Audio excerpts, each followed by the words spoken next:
Category that we're going to cover is pork. Now in the States you'd often get a pork butt. The butchers over here don't know what that is, so what I'm actually going to do is a neck end. All butchers will know what a neck end is, or you can get a collar. What we're trying to achieve is pulled pork. So let me take you through the preparation of this neck end. Now you've got two options. You can either leave the bone in, which you'll see running along here, and the fat cap, but obviously we want to get as much rub in there as possible to flavour the meat. So for this one I'm actually going to trim out the bone and then lift off the cap as well. I'm not going to disconnect it completely, and that'll become apparent a bit later on.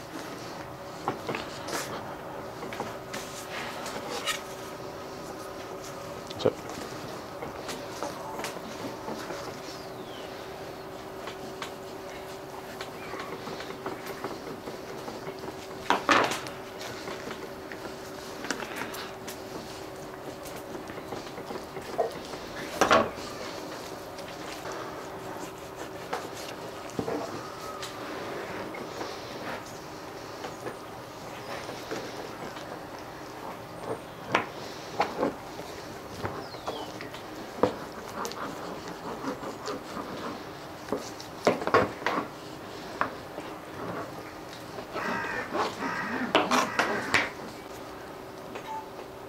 right, now I've separated the bone out, we're just going to go around and trim off any ligaments. We want to leave the fat in there because again this is going to cook for a long time and that'll render down during the cook. Any big lumps take out because the food will be greasy, but you want to leave a certain amount in there. So what we're looking for is any sinew, like you can see along here, and then we'll just remove that.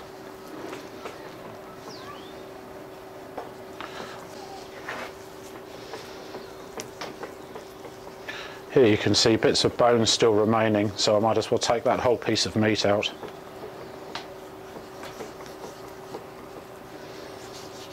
Again, with pulled pork, you'll need to feel it very carefully to make sure that you haven't left any bone or any ligament in there. Crack a tooth, you're in trouble.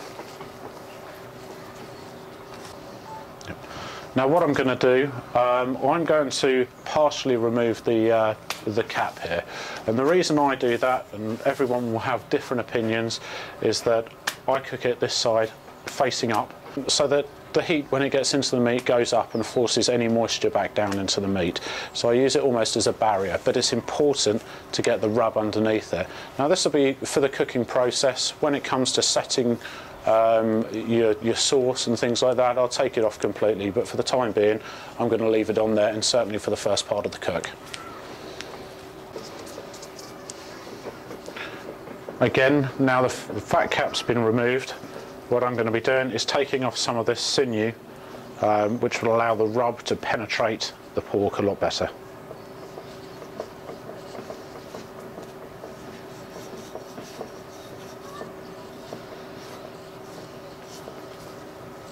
One thing I want to point out is the muscle, the money muscle along here. Now this is generally served in chunks or presented as chunks, so what you can do is actually pull it out because it's a single muscle, and then just slice it into 6 individual pieces and serve that alongside your pulled pork or hand that in for judging. Now for rubbing for my pork I use a combination of several different rubs. Again, it's down to you for flavour. You will try, there's hundreds of different rubs out there, but again you've got to remember it's one hit, you've got one opportunity to impress the judges, so you've got to think very carefully about what you choose.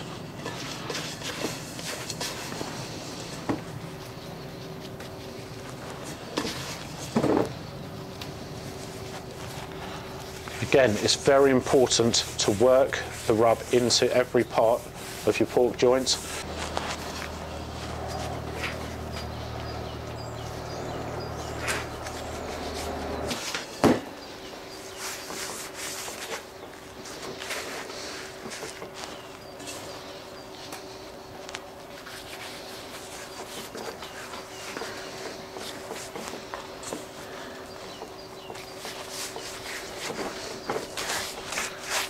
Okay, we're going to leave that to rest for, again, no more than 45 minutes before putting it on the barbecue.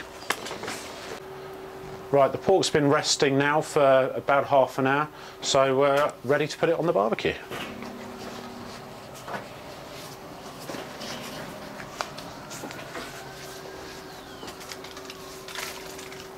Now we want this to cook to about 190 for good pulled pork, so it'll probably take about 14-15 hours at about 220. So yeah, it's just a case of keeping an eye on it and trying to get some sleep overnight.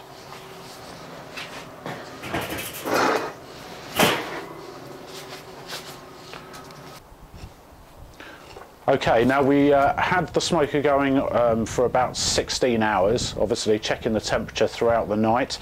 And then when they reached core temperature, so the pork we aimed for 190 Fahrenheit, and the flat we aimed for about 200, the point for 210. We took those off to rest, and now, because they've been resting for a couple of hours, the idea is we're going to give them a baste with some barbecue sauce, let that set, and you would literally do this within no more than half hour before you actually do hand in. So I'm just going to put some sauce on. And for the pork, what we're going to do is use a vinegar-based sauce. So we can squirt this over liberally.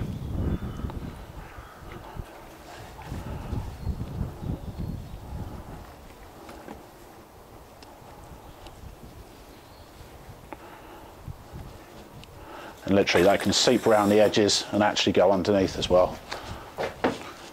Literally all we're going to do now is close up the lid, and as I said, leave it for about 20 minutes or so just to cover itself and sort of like seal the glaze, and then you'll be ready to start for judging. Okay, now the pork, obviously we've smoked it for about 16 hours, let it rest for 2, and then we put a glaze on it, a barbecue glaze, for about half an hour. So the ultimate test, obviously, not necessarily when it's competition, but you want it to be soft, so if you can stick your finger in, you know it's going to be properly cooked. Now this is where you need asbestos hands, unfortunately.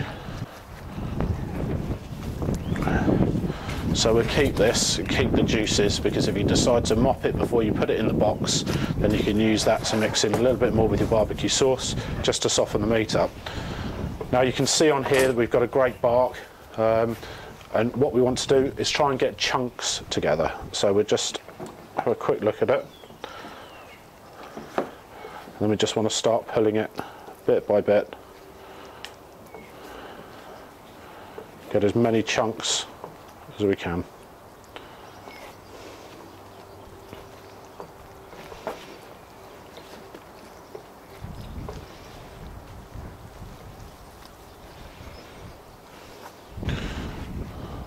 Bone will come out nice and clean, and then you know it's good.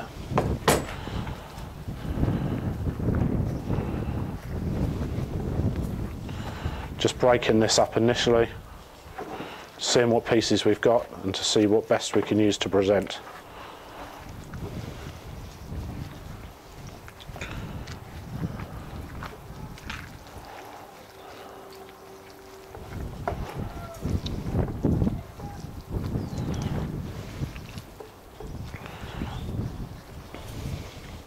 So we've got some fantastic pieces. This is cooked really well, very happy with this. But we want to give a piece of bark, which is this area here, and some of this meat behind. Can't resist. It's great. So again, we're looking for uniform pieces that we can put in. You've got to make sure there's enough for each judge. For this instance, I'm not worried about the money muscle. That's something we can cover at another time. I'm just looking for nice big chunks that we can hand in.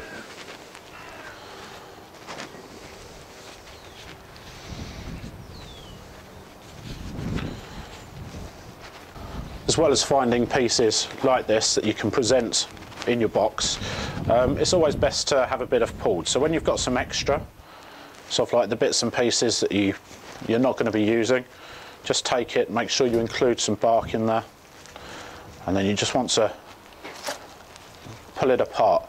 You don't want to pull it into extremely thin pieces. You still want to give people good chunks. So, you know, no smaller than these pieces here. And put those straight in your sauce. And you can give that a mix up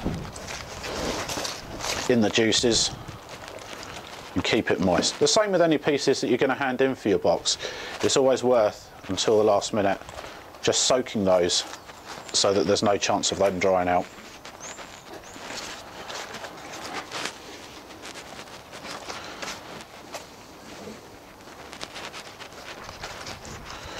When you've decided which bits you're going to use for your pulled, they've been soaking for a little bit, just get a little bit more of your chosen barbecue sauce, a little sprinkle over the top, and again, just gently tease it round. You don't want to break these up. They've got to be nice, chunky bits. If they become stringy, then they'll just be too dry by the time they get to the judge's table. And this is the pork, and this is how it's turned out without any injection at all. This is just slow cooked, 16 hours at about 220, and it's pretty much spot on, absolutely superb.